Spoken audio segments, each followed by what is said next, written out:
Summary of The Power of Habit by Charles Duhigg. Introduction.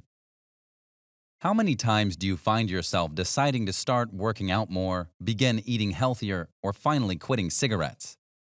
You become successful for a few days, weeks, maybe even months. But suddenly, the craving for your former habit becomes so great that you succumb and you fall back into your old habits. It happens all the time, right? We find ourselves wanting to make a change, but we find it too hard to keep those changes long term. If you find yourself nodding your head or agreeing with that statement, then you already know the power that habit has on your life. Throughout The Power of Habit, you'll find out just how you can break those bad habits and form new, positive ones. Through learning how the human brain influences our everyday decisions, you'll learn exactly how our habits control our actions as well as how they influence our society. But you'll soon be equipped with the knowledge to overcome the power of habit and adopt new ones that can lead to a positive, life-changing lifestyle. Chapter 1. The Habit Loop. Think about your morning routine. How do you begin your day? Perhaps you drag yourself out of bed at some ungodly hour, trudge yourself to the kitchen, grab the coffee pot, and start filling it with water. Do you ever stop to ask yourself, what do I do next? No, of course not. That's because your brain has formed a habit that allows you to act like a robot to get things done. So you immediately pour the water into the coffee maker, place the pot, pour the coffee grounds into the filter, and hit the on button. Of course, more sophisticated coffee makers run on a timer nowadays, but regardless of your routine, perhaps it's making your morning smoothie or grabbing your protein shake to head to the gym, you never have to stop and think about your next step. While that coffee is what makes a lot of us get out of bed in the morning, how does our brain allow us to make that coffee without even thinking? Some of us are probably still half asleep. The answer is that our habits are wired in the primal region of our brain near the spinal cord with a structure called the basal ganglia. To understand how this area helps us form habits, let's take a look at the group of MIT researchers who studied the activity of mice. Placed inside of a T-shaped maze, the mice had to find their way to a piece of chocolate placed at the end of the maze. Additionally, researchers tracked the brain activity of the mice as they made their way to the chocolate. Eventually, the mice learned to memorize how to get to the chocolate by entering the maze and turning left. As they learned this, their brain activity decreased. The process of turning a sequence of actions into an automatic routine is called chunking, and has an evolutionary role that allows our brain to save energy and perform our everyday tasks more efficiently. Every habit can be broken down into 3 parts, called the habit loop. A habit first begins with a cue, or a signal that triggers the habit. Let's say it's your alarm clock ringing that triggers your brain to determine which steps to take next. Then comes the routine, which is just the set of actions you take. So that's when making coffee on autopilot comes in. Your routine becomes getting out of your bed and walking to the kitchen to begin setting up your coffee pot. Finally, you get the reward, sipping that hot cup of delicious coffee which allows you to wake up and continue your day. Once you enjoy the reward, your brain activity begins to increase again and reinforces the link between the cue and the routine. According to Duhigg, habits are the choices that all of us deliberately make at some point and then stop thinking about but continue doing, often every day. So when you think about it, how many of your daily decisions are based on habit? If you remember, habits are automatic. So a better question might be, how many decisions do you make without even thinking about it? You'll soon realize that no less than 40% of choices are actually habits. Now, it's time to learn how to harness the profound power of habit. Chapter 2. The Golden Rule of Habit Change. Morning and afternoon routines become an essential part of your life as you work your daily grind. For instance, you may have a specific coffee shop that you frequent every morning to get your daily caffeine fix. Maybe you have a routine of stopping by the gym every day after work. These routines eventually become habits, and while these habits are harmless and actually healthy, it shows just how easy it is to adopt unhealthy habits as well. Perhaps instead of stopping by that morning coffee shop, you stop by that morning McDonald's, and instead of ordering coffee, you order a sugary sweet tea and a sausage and egg biscuit. Once you realize you might be putting on weight due to your morning McDonald's fix, you'll see how increasingly hard it becomes to drive past your usual spot without stopping. You might find yourself stopping just this last time, or driving past and becoming grumpy for the rest of the day. Kicking a bad habit is hard because of the craving you develop for the reward at the end of the habit loop. Each morning you crave that rush of sugar as you sip that sweet tea and that savory sausage biscuit that sticks to your gut. So, to conquer bad habits, the habit loop must be adapted. Duhigg discusses the case of Ray, the owner of the Sea on the Range, a surf and turf restaurant. What was once a successful business is now a dwindling business because of the habits of Ray and his employees. Working close to 80 hours a week, Ray has picked up a drinking habit where he indulges in a double whiskey at the end of a long day to take the edge off. While he's not an alcoholic, he finds himself craving his drink earlier and earlier in the day. Sometimes he even indulges in a cold beer before the end of the day. His drinking habit has begun to affect not only his patients, but also his profits. When Ray indulges in a drink or two, he finds himself becoming less and less patient with his employees, who tend to ignore customers looking for a drink refill. His short fuse has caused Ray to scream at employees in front of customers and has contributed to his inability to keep good workers. It's clear that Ray needs to change his habit to turn his business around. An essential part of changing your habit is identifying each element of the habit loop. For instance, Ray was able to specify the cue, which was the end of a stressful day. The craving became the burn of the whiskey, the routine was sipping his double whiskey, and the reward was the relaxation he felt after indulging in his drink. This leads to what Duhigg considers the golden rule of habit change. Don't change the cue or reward. Change the routine. The craving then must also change. Just a small change in the habit loop can have a life-changing impact. So, how can Ray change his routine to stop his drinking habit? Well, Ray is one of the lucky ones to own a $25,000 pool in his backyard. So instead of craving the burn of the whiskey, Ray can begin to crave the smell of chlorine and the feeling of the water washing away the sweat of a long day. Replace his sips of whiskey with laps in the pool, and Ray can replace his drinking habit with swimming after a long day of work. This is why programs like Alcoholics Anonymous are so successful. Rather than relieving stress at the bar, participants relieve their stress by attending meetings and venting or commiserating with other members of the program. However, simply replacing a routine might not be enough. Duhigg advises people like Ray to focus on nurturing his new craving. If we dwell on the cravings that drive our routines, it'll be easier to maintain our habits. Chapter 3. Adopting Keystone Habits. Change can be scary and can be met with skepticism by those who fear to change the most. If you work at a major company, you know how scary it can be to implement new policies and change the direction of the company.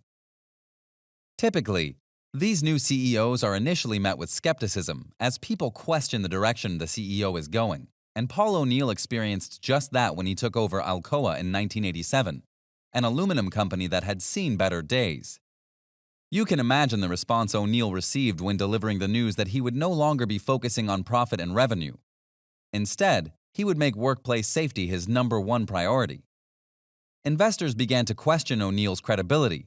One even went so far as to immediately call up a client and say, "The board put a crazy hippie in charge and he's going to kill the company." Stakeholders and shareholders were not on board and did not like his approach. But O'Neill knew the importance of changing the habits of the company, and he set out to do just that. He also recognized that some habits are more important than others, and these habits are what Duhigg considers keystone habits. Keystone habits suggest that we don't necessarily have to change every single thing. Instead, we can focus on 1 or 2 priorities that lead to success. These few priorities begin to act as small wins, which then spill over to other areas and create more small wins. Prioritizing just 1 or 2 keystone habits can begin a domino effect of positive change within a company. O'Neill chose to prioritize worker safety, which forced managers and employees to think about how to make the manufacturing process safer and determine how to communicate these safety suggestions. The result would be a productive, profitable organization. By suggesting employees focus on 1 keystone habit, O'Neill recognized how disrupting habits around one thing would spread positive change throughout the rest of the company. So how did O'Neill's changes affect the company? Well, would we be mentioning it if it weren't a success? Of course not. Despite their initial doubts, O'Neill's approach became a huge success. After his retirement in 2000, Alcoa's annual net income had become 5 times greater since O'Neill took over. But changing keystone habits can be implemented by individuals as well, not just giant corporations. For instance, Michael Phelps, the Olympic gold medalist swimmer, adopted visualization and calming techniques as his keystone habits. He believes his ability to visualize his success and calm his nerves is what made him stand out above the rest. Additionally, research suggests that developing keystone habits when trying to lose weight can become critical for adopting healthy habits. Focusing on just one habit, like keeping a food journal, can become a small win that acts as a domino effect for other small wins to take root. These small wins can lead to big, positive lifestyle changes. Chapter 4. The significance of willpower. Replacing bad habits with good ones all sounds good in theory. Sure, replace your whiskey with a swim. Replace your cigarette with a piece of gum. Replace your weekend television binge with an outdoor hike. It all sounds easy, but if you found yourself trying to quit smoking or lose weight, then you know how hard it is to adopt these new habits. That's because our willpower is essential in building important habits. Duhigg states that no other keystone habit is more important than willpower.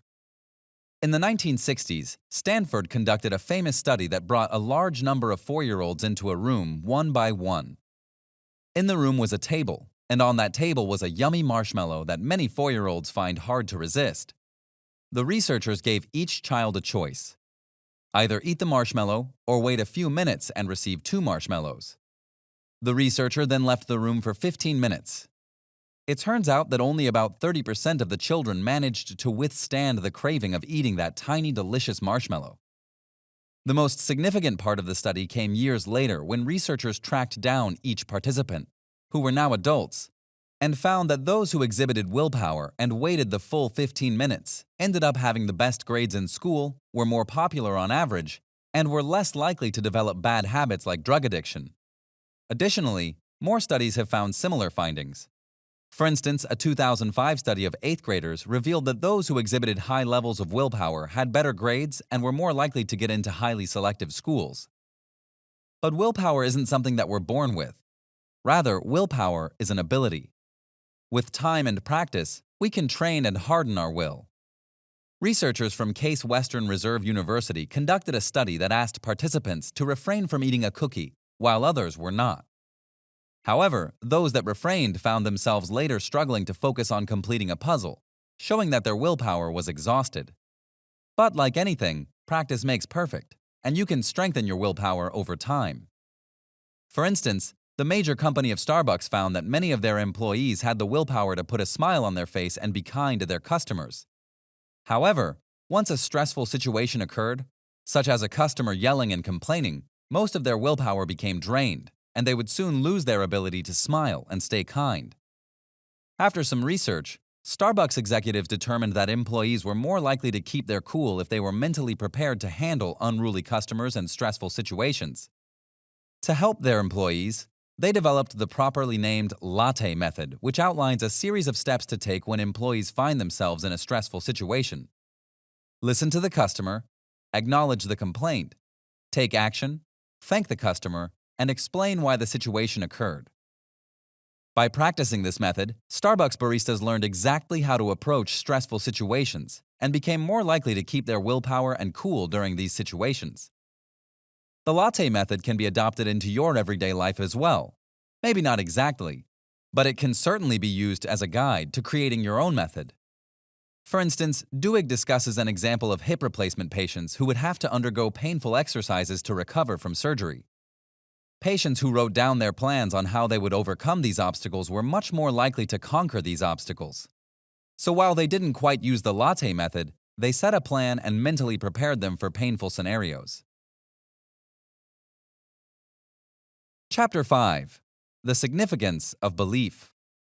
Why is it that individually it becomes harder to form a new habit? Going to the gym after work might be much harder to do by yourself, but it becomes much easier when you incorporate a gym buddy. If you've ever worked in an environment where new policies are implemented, you will realize how much easier those policies are implemented when everyone is on board. If there's opposition or someone holding you back, then trying to adopt a new habit becomes much harder. Well, that's because Duhigg introduces another ingredient that is necessary for forming new habits. That ingredient is belief. We discussed the group Alcoholics Anonymous in a previous chapter, and while replacing their habit of going to the bar to go to a group setting was successful, many needed more than just habit replacement to see real change. Additionally, Alcoholics Anonymous incorporates the belief of a higher power to help participants believe in something bigger than themselves that is rooting for their success. Not only is belief important, but Alcoholics Anonymous has the advantage of a group setting, which Duhigg suggests is one of the main reasons participants see success. You see, people are more likely to believe in groups.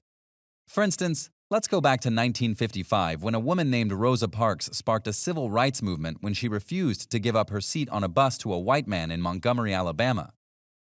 Many might be surprised to learn that Rosa Parks was not the first person to refuse to give up her seat. But why was she the one to spark such outrage and a year-long boycott? Well, one of the main reasons was that Rosa Parks was well known throughout her community and had an array of friends that she relied on. From being the secretary of the local NAACP chapter to involving herself in a youth organization at a neighborhood Lutheran church, she seemed to do it all and still found time to help local girls with their gorgeous debutante gowns. She became so active in her community that her husband commented that she ate dinner at potlucks more than she ate dinner at home. But how does this relate to the idea of belief? Well, once Rosa Parks refused to give up her seat on the bus that day, her strong social ties influenced the people through peer pressure. It's not enough to just believe in a cause. There needs to be people who actively support that cause.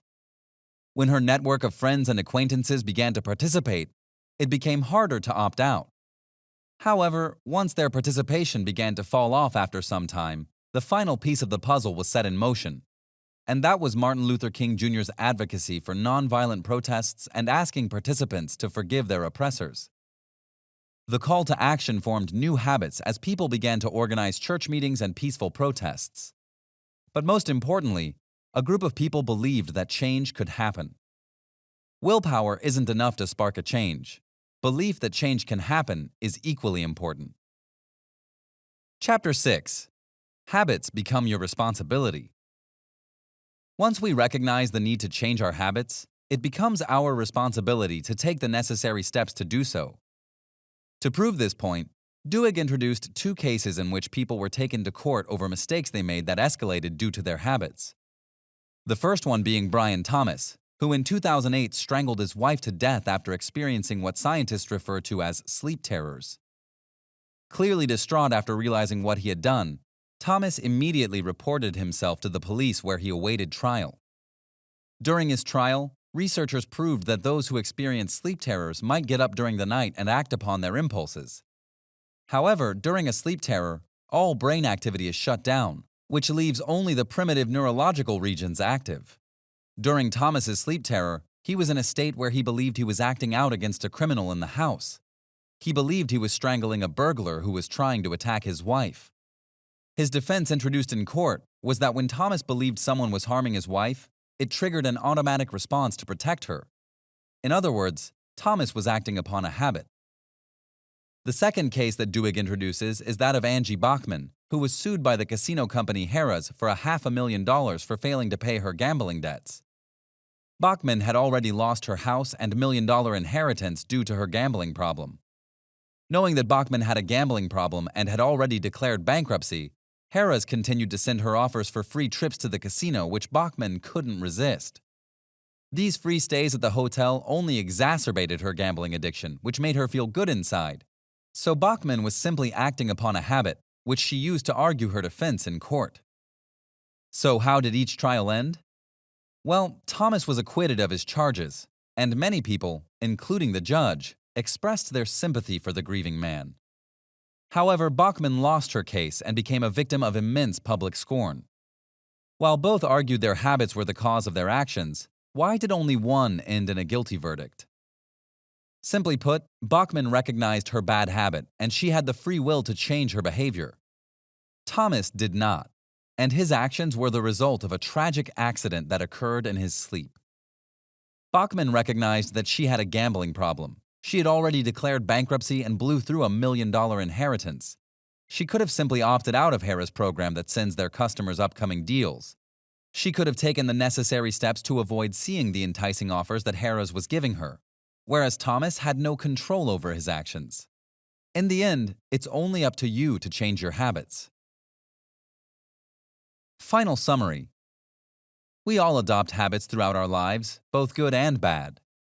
Our routines become an unconscious habit that all follow the same three-step loop: cue, routine, reward. As we continue to crave the desired reward, it becomes harder and harder to break a bad habit. However, the key to changing your habits is to change your routine, but to keep the cue and reward the same. Of course, it's not as easy as adopting a routine, so developing keystone habits becomes critical for success. Keystone habits like willpower can be practiced as you continue to withhold the desire to practice your bad habits. As you strengthen your willpower, you become more successful at adopting habits that lead to a successful, positive lifestyle.